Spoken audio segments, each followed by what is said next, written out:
ethical use and responsive use of I think, is the most challenges. I tend not to put much information on social media at all.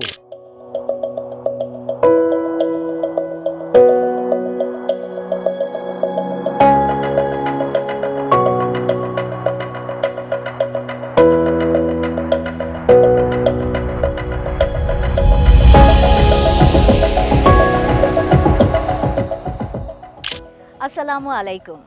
Hello and welcome to this conference wrap-up special talk show of TESOL BD DIU International Conference 2025. We were extremely privileged to have an expert group of discussants, panelists, paper presenters and keynote speakers with us during this two-day-long conference. Today's conversation is all about reflection. Let us get introduced to our discussants today. We have Professor Dr. Sayeedur Rahman, who is the convener of the conference and also advisor to the TESOL Society of Bangladesh. And we have Dr. Gary Motteram, keynote speaker and Honorary Senior Research Fellow, University of Manchester, UK. Hello and welcome. Thank you for being with us. Let us get started with a general question after the conference. So during these 2 days, what idea stayed with you or challenged your thinking? We will hear from Dr. Rahman first. Okay. I think the conference offers with new insight and a lot of challenges. As you know, a lot of our participants came from low resource contexts, especially when they were asking questions about primary, secondary, and also the university teachers came up with a lot of challenges about the use of AI. As you know that this conference is talking about bridging divides. One major challenge that possibly we are facing in Bangladesh context, that we really don't have a very definite AI use policy at education system or at the university or school and colleges or in general education system. So there has been a lot of advocacy about the use of AI, because that invariably AI has become an essential part of our system. But ethical use and responsive use of I think, is the most challenges that we could find from this 3-day conference. Okay, so Gary, what challenged you? I mean, I was challenged, I suppose, by I thought some of the questions that were asked were particularly pertinent. People weren't shy to ask difficult questions, if you like, and I found that very refreshing, I have to say. But in general, I mean, one of the things, not a challenge exactly, but was the fact that in a way what you're doing here is not that different from what everybody else is doing and worrying about. So, you know, you're well ahead of the game in some ways.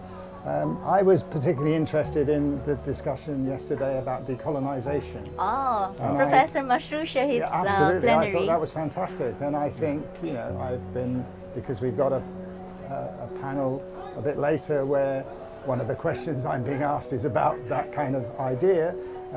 I was looking things up on the web, and I think there's a fantastic opportunity there. So, you know, a challenge really to the Bangladeshi community of academics to actually get their act together and start, you know, collecting data and creating their own, you know, maybe sort of small language models to investigate kind of local languages and Bangladeshi English and those kinds of things. So, you know, they're not really challenges, but they're opportunities in a way. You know, so. Yeah. True. Yeah. Yes, wherever there is a challenge, there is opportunity. Absolutely, yes. Right. Okay. So back to Dr. Rahman. You are the advisor, you are the convener, and you took a mammoth responsibility in organizing this huge event. So how do you feel now at the end? How do you see the contribution or impact into the TESOL landscape in Bangladesh? First of all, I think at this moment I feel that we're confused and exhausted over a 3 period. Absolutely. It is overwhelmed. Actually, when we started almost 8 months back, even when we were finalizing the best of the minds, like how Gary Motteram name came up. You know, when I started exploring in Google and find out through our network, when we thought about AI and his name came at the top, and we started contacting him, and also for our counterpart of US. So there's a huge list of experts who could we hire, but then there was supposed to be a good match between our expectation and what British Council or American Center expect from us. So this is the first time the public and private partnership is working, because I represent government university.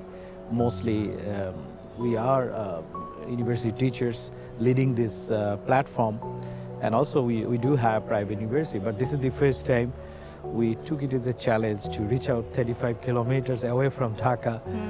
And my committee really asked me, are you sure? Because distance can be a big, I said, you see, it is also a good opportunity for us to go out of this mad city, the huge traffic and others, going to somewhere green. So that's how I selected Daffodil. And of course, it offers a lot of challenges in terms of coordinating collaboration, because it's so many people working together, and synchronizing all things are really, really difficult. But I think I mastered it because of the third time I'm doing it, and everything went so smooth. Of course, except the inaugural, we couldn't hold it 1 hour. Yeah, but then, you it's know, been long. people love to talk. I really don't stop them because this is the inaugural session. But just imagine that how many people are engaged. Almost like I counted like 75 people were engaged with TESOL Society and then Daffodil. And if you consider all these things happening, your IT support, huge. Yes, But definitely. part of the, I think, management strategy to keep it calm and keep it cool, that really worked. We are working very smooth to team. I sometimes say to a strange team. We don't know each other that much, because we are working on the one particular occasion, and that's how you rise to the occasion. And ownership. So this is a conference that Daffodil and TESOL, we own it. That is why you see everything is going fine. And I stayed back, as you know, in the campus. But I knew if I go back to my home, this won't work. So the whole night we are working. Fourth, we went to bed at 3 a.m. So see, and then you get up at 7 and fix everything. And I'm also coordinating Gary's schedule. It's live location. Gary started. Lillian is coming from here. So many things. And then I had to report to Daffodil, receive, and this everything.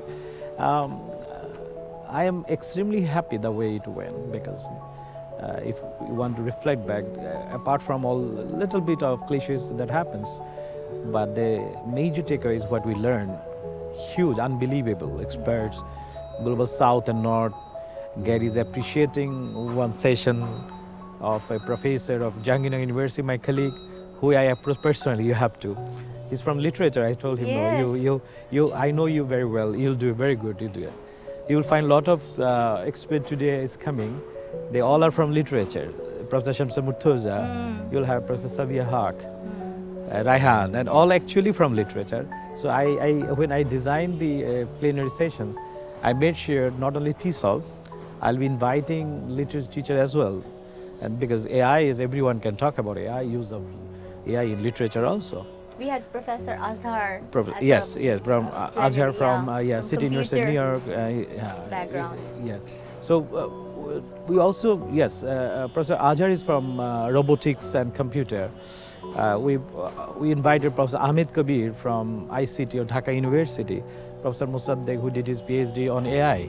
So you see, not only English education, we also carry somebody many from. stakeholders. Yeah, that's why it's fine. And the huge response that we overwhelming, more than 500 audience. Even the pre-conference event, which is a warm-up, attended by 191 people, which double from the last. So these are some direct impacts that you are talking about. But what about future? Are you planning to present a summary somewhere It to has to be, influence yeah. the policy? Yes, that should be kind of a resolution. You see, today is the final event of the roundtable discussion, where you have policy makers, and also we have our experts all talking about it. We'll take a resolution, and we are planning to share, disseminate this thing with the Ministry of Education, then especially University Grant Commission. We need to reach out because our immediate line is the University Grant Commission. So we'll formulate, I think I'll be sharing with British Council American Center as well. So if we can come up with a draft policy how things should happen, then this will be a wonderful opportunity. Exactly. So back to Gary. So far, how you have seen, I know it's like very limited opportunity for you, but the ELT professionals of Bangladesh, how are they going to approach or moving towards AI enabled or technology assisted teaching learning? I mean, I think they're already there in some ways. I mean, I've seen a few presentations from some of the students. I didn't manage to get to as many as I would have liked to have done, but I've seen a few of those. And obviously the main presentations in the auditorium. People are talking about the issues in a way you would want them to be talking about them. So people recognise, I mean, clearly this is a community, it's not your average ELT teacher out in a rural school in Bangladesh or even in an urban setting. You're talking, I mean, some of them are, but most of them are kind of university students and university academics.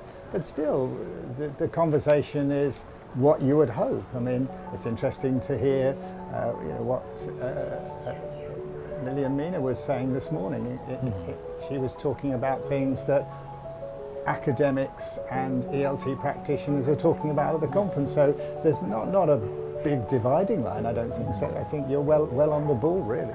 So back to Dr. Rahman, how are you going to evaluate the ELT community of Bangladesh? Where are we heading to? What should be our future goal now?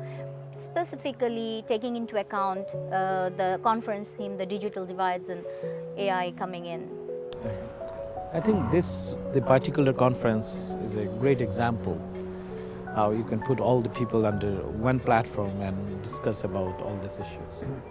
And it gave a great opportunity for our teachers. Like Gary was talking about university teachers, I met some of these students who were teaching at the primary, secondary. They came all the way with a lot of expectation. And also Gary mentioned something which we all know, the crisis actually gave us some kind of opportunities. Though we understand this is a very uniform picture everywhere, but if you look at our post-COVID world, especially in Bangladesh, without any orientation, without even the right kind of equipment, people started taking online classes. Yes. So if you're talking about the future, I think we need to continue having dialogues among education practitioners, policy makers, ELT experts, AI experts, because we definitely sometimes I believe I'm using AI, and most of it I believe I'm using very efficiently for the last 5 years. But during the conference, I understood that I have a lot to learn because nobody told me how to use AI. So it's a very kind of deep down. It's like I'm using AI in a very superficial level. I've been using Gemini, I've been using ChatGPT and others. But then this conference gave a very new insight. You need to critically evaluate, especially when we are talking about the policy, ethical issues, very important, responsible issue. And also when a software engineer like Professor Azhar is talking about don't rely on AI. And I remember one of his talks where AI was trying to dictate him his spelling of his name.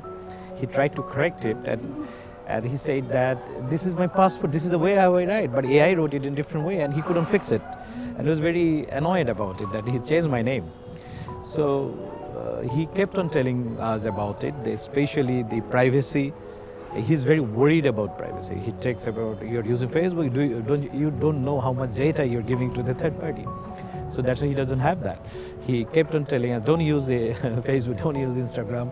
You have only official email. He knows the algorithm. We don't know much about it. We have been using it. So that's also alarming. We need to understand how responsibly we can use it.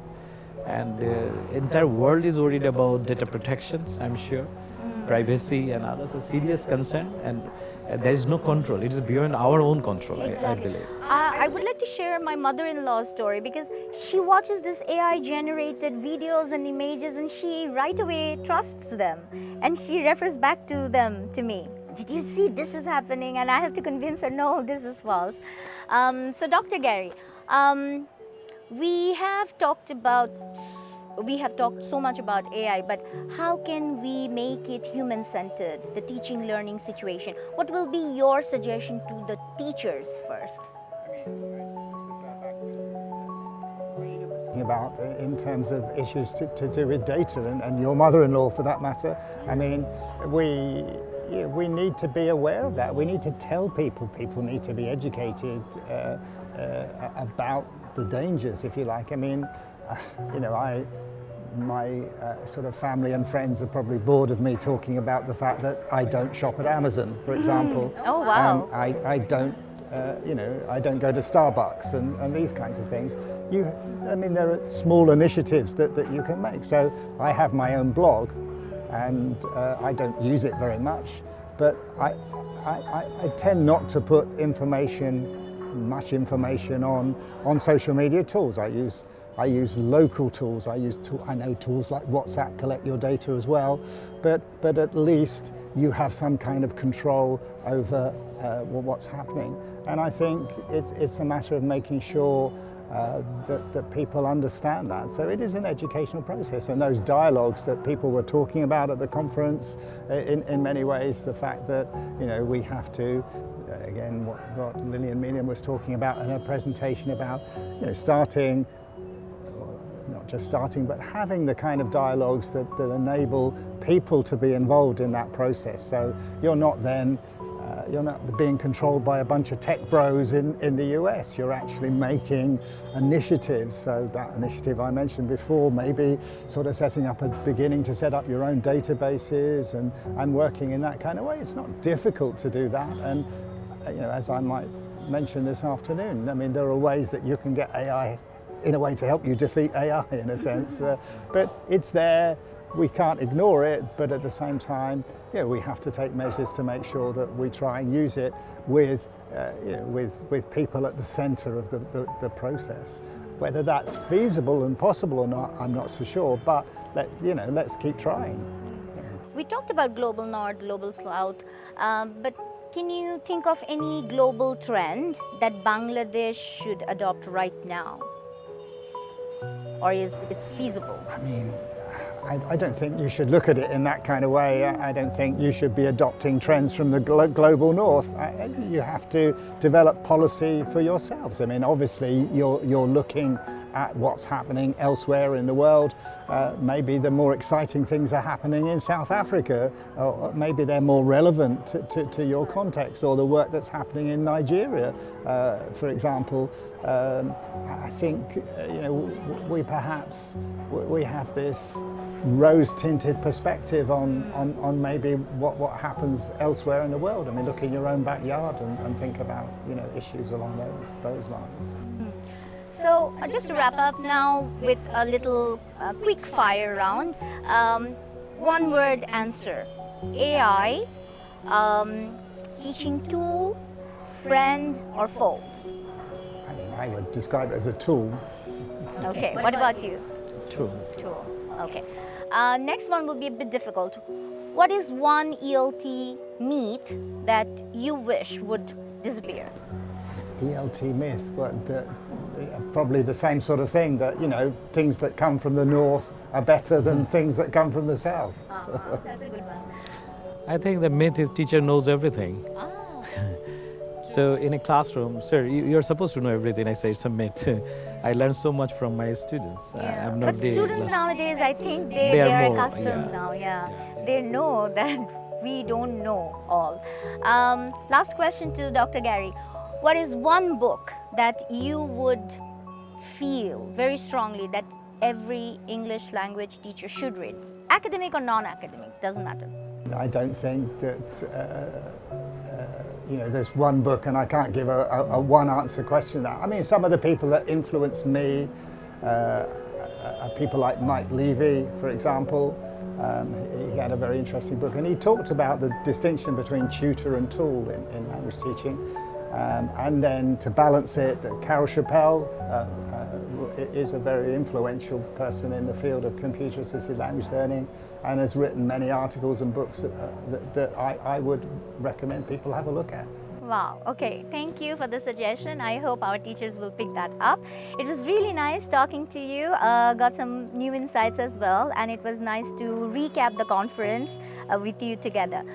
Thank you for watching our little wrap-up show. I hope you enjoyed our question and answers with these two big shots.